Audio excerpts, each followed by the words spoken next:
let's talk about what it's like to have twins. Now, I've got twin daughters, they're 5 years old, and I've also got a son who's 9, so I've been a twin mum for a little while now. I started posting on YouTube when I was pregnant with them, and then I kind of documented my journey for a while, so there are some videos on there of them when they're babies and things like that if you're interested in going back and looking at that.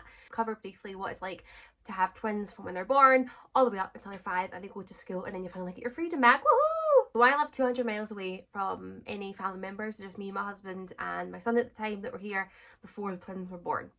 And he was 3 when the twins came along, so it was full on. It was crazy.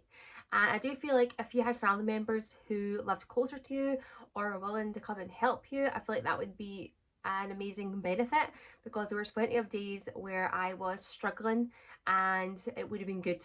Obviously I had my husband who was home every day and he was amazing and still is, but I definitely think that if you have twins, you really need to just be like, let go of the perfect mum, like I can do everything kind of mode, and start reaching out. Not many people have twins, so you can't look at other people's journey who have one kid and say, well, they can handle all, they don't need any help and they can do all these things. Well, they don't have twins, okay? When you have twins, it is a completely different experience.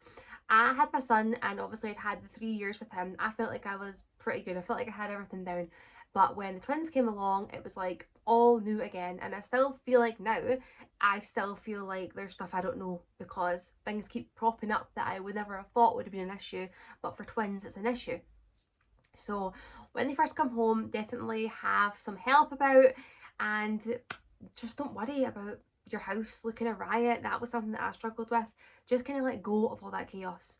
Not many people have twins, so people cannot judge you. If anyone does judge you, you will just think, well, they're not in the same experience as me, okay? And anybody who does have twins will tell you the exact same thing that I'm telling you, and that it's crazy, it's overwhelming, and just don't sweat the small stuff. Just focus on keeping them alive, basically, is the kind of goal at the end of the day when you have twins. Now, when they first came home from the hospital, I had them sleeping in the same cot together. I found them sleeping together is definitely the best way forward.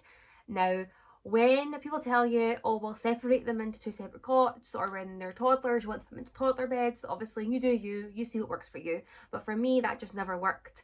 My twins always preferred to sleep together. So when they came out of their shared cot, they were in 2 cots, like pushed right together. And then when they went into toddler beds, their toddler beds were pushed right together, and now they share a double bed together at, well, since about 4 years old, they've been in the double bed, and they're definitely never leaving it. Apparently they're staying in there forever. They're always sharing a bed, if you ask them. So that's what I would say is, don't think about how other people are and what other maybe like singleton child like what their life should be like or what things you should do. It's different for twins. My son was obviously in his own cot, he was in his own twin bed, he's in his own toddler bed. He slept through the night quicker than my twins slept through the night. There was a whole heap of differences that we had to kind of pivot on when the twins were involved. Second thing is, don't compare the milestones between them. They're obviously individuals, right? We all know this, they're individuals. But I think a lot of people say, well, why does one of them walk and the other one doesn't? Or why is that one talking and that one isn't?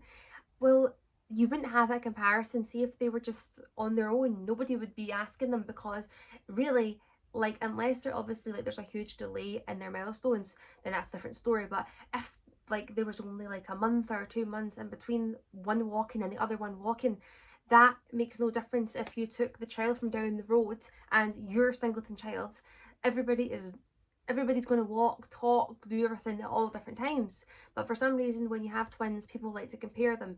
And being a mum as well, you do kind of go, well, your sister's walking, why aren't you walking? But you've just got to kind of take that away, takes the control again. You just got to kind of let that go. The younger of the 2, she actually crawled a month before, and then she also walked a month before as well.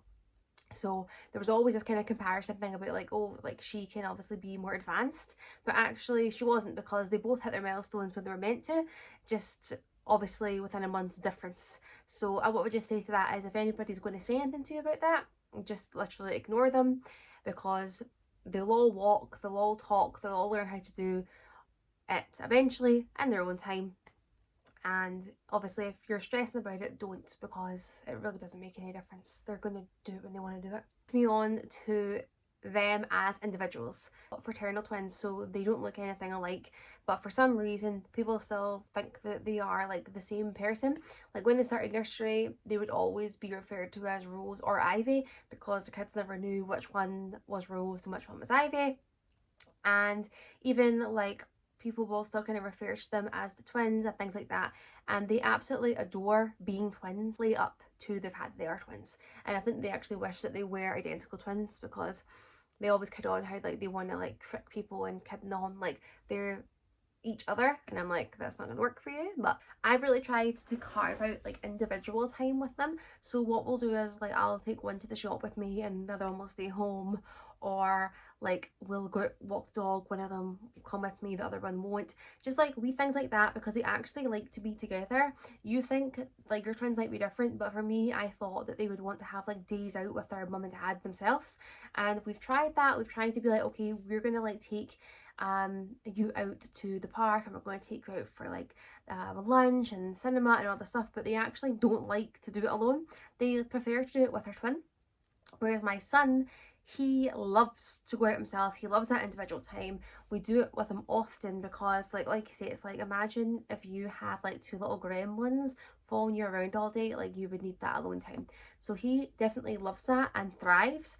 But with twins, they don't actually like, yes, okay, they like it for like 5 or 10 minutes, and then they're like, oh, okay, when are we going home, because this part could be more fun with my sister, or like, oh, I wish that she was here to see this film, or whatever. So you want to kind of carve out that individual time, but I would just say that really it doesn't matter about the length of time. It's more about like the kind of quality time you spend. So if it is an hour in the shops, they're going to love that.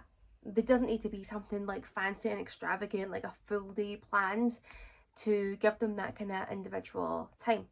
Also say as well, with teaching them things, it's a nightmare, I have found, because if you're trying to like read to them, you're trying to teach them like their colours or their letters or their numbers, because you've got the two of them there, it is hard work, because they'll either answer for the other one, or they'll compete because they'll be annoyed that the other one thinks that they can do something that they can't do. So with things like that, where I think that there could be a kind of competition, I actually do that on our alone time. So we will go over our colours and our numbers, letters and all that when we're having like our alone like 10-minute story time or something. And then when we're doing something together, I tend to kind of keep that where it's not so educational and it's more just like having fun, because it does get competitive. And obviously when you have twins, like you're going to know that they're going to be competitive with each other. So it's just trying to like limit that sibling rivalry that I can't even say. It's just trying to limit that. What I'll say as well is, as they've grown up, I've definitely realised that they rely on each other, and in some ways it's good, in other ways it's like a hindrance. So in good ways, they're definitely way more brave than what my son was. They will egg each other on, and if they're scared of doing something, they're like, oh well, it's fine, like my twins here, it's okay. On the other hand though, the reliance can be hard, like when they started school, or even when they started nursery and then one of them was off sick. It was hard to get the other one to go, because they were like, well, what do you mean I need to go to nursery or school myself without my like safety blanket? So it's things like that. Maybe I would, looking back on, would have tried to encourage a bit more independence, and maybe would have tried to get them to do things on their own. But like I said, they didn't want to. But that is something that I've kind of thought, if I was to have twins again, which God help me, please don't, I don't think I could cope with that. I was just trying to like see if they'll do things more independently. When they started nursery, I used to have one of them go in like all day, right? And then the other one would get picked up at lunchtime, and they would come home and have lunch with me. And then like the following day, the other one would stay all day, and I'd pick the other one up for lunch and take them home. And that worked for a while because I thought it was encouraging like independence. But then what it was actually, again, was that they just weren't happy when they were home with me, because they wanted their twin sister. And the one who was at nursery wasn't happy because they didn't have anyone to play with, because they wanted to play with their twin over other people. The thing I found difficult is, how do you encourage independence in twins when they don't actually want to be independent, or they don't want to be alone? And is that maybe because I've not done it early enough? That's kind of something that I kind of think about. And when they're in school, I definitely see that now. They are relying on each other, and it's amazing because they go to school much easier than my son did. We don't really have the kind of crying thing in the morning that I had with my son, but with them two, it's going to be hard when one isn't there, or you know, something like that. It's going to be hard because they definitely need each other. So I guess that's something that we're just going to figure out as we go along, because like I said, like I don't really know, still don't know 5 years on what I am really doing with these girls. I'm going to make another video on things that no one tells you about twins, and I'll maybe make a more kind of like, I'm also going to make a more kind of like dedicated video to challenges that I had, so like potty training them and things like that. Like I'll make a more dedicated video because that comes with its whole heap of challenges when you're trying to potty train twins. But if there is any other videos or any other like things that you want me to talk about, let me know. Even if it's not about twins directly, even if it's about anything, just let me know. But I do know that there's a lot of mums that follow me that have had twins or they are expecting twins, and like I am an open book. I will tell you how it is. I'm not going to sugarcoat it, and I will just kind of tell you what's worked and what's not worked for me, so you can learn from my experience. So yeah, if there's anything that you want to know or any video suggestions, let me know, because like I said, like we're a little family here, so I just want this to be like, you know, we're on FaceTime, we're chatting, and I want to like help a mum out. And so yeah, so let me know, and if you haven't already, subscribe to my channel. It's free, and it just means that you'll get to see my little annoying face more and more. Love yous.